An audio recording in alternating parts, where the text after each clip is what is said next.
Je passe la parole à Madame Schweitzer. Merci Monsieur le maire, bonsoir chers collègues. Alors vous nous proposez ce soir de débattre des orientations budgétaires, mais en réalité je me fais peu d'illusions sur la nature et l'issue de ce débat dans lequel les informations données sont sélectionnées et filtrées par votre majorité, c'est normal, et les propos de l'opposition seront, j'en ai peur, systématiquement caricaturés et dénigrés.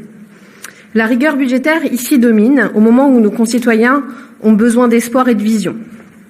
Oui, comme l'a dit Sylvia, la crise que nous traversons, économique, écologique, sociale, démocratique, une crise totale, nous oblige tous et toutes.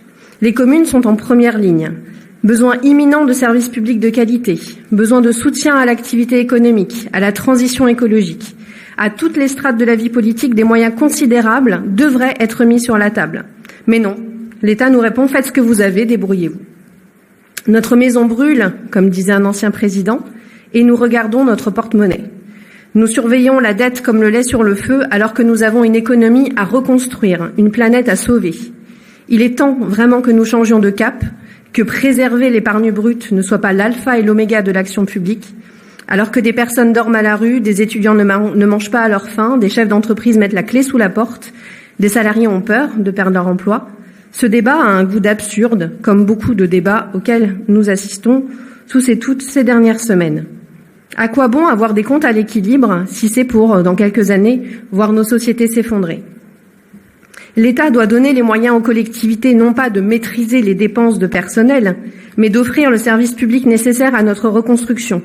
Au lieu de cela, vous promettez, et on le lit, aux agents la construction collaborative d'un projet managérial mobilisateur. Waouh, c'est QFD. Ce budget reflète notre impuissance, à tous, à toutes. L'inaction politique nous coûtera dans peu de temps plus cher que les aides et investissements massifs dont nous avons besoin pour assurer une vie digne à nos concitoyens et mener la transition écologique dont nous avons besoin. Peut-être faut-il admettre collectivement que nos concitoyens attendent de nous bien plus de courage encore, bien plus de créativité pour l'intérêt général et non pas des compétences comptables. Merci. Madame Schweitzer, vous nous avez expliqué que vous aviez l'impression de participer à un débat absurde. Je vous remercie d'y avoir participé et en me permettant de comprendre pourquoi vous le qualifiez d'absurde, vos propos vous ont donné raison. Parce qu'à part dire l'argent n'a pas d'importance, ça n'a pas de valeur, ça sert à rien d'équilibrer les comptes, je n'ai toujours pas compris ce qu'étaient potentiellement les sujets sur lesquels vous considériez qu'il y avait des efforts à faire. Vous semblez penser que plus on embauche de fonctionnaires, mieux ça fonctionne. Allez demander aux Vénézuéliens ou à ceux qui étaient de l'autre côté du rideau de fer comment ça se passe, et vous risquez d'avoir un témoignage un peu moins idyllique que celui que vous prétendez.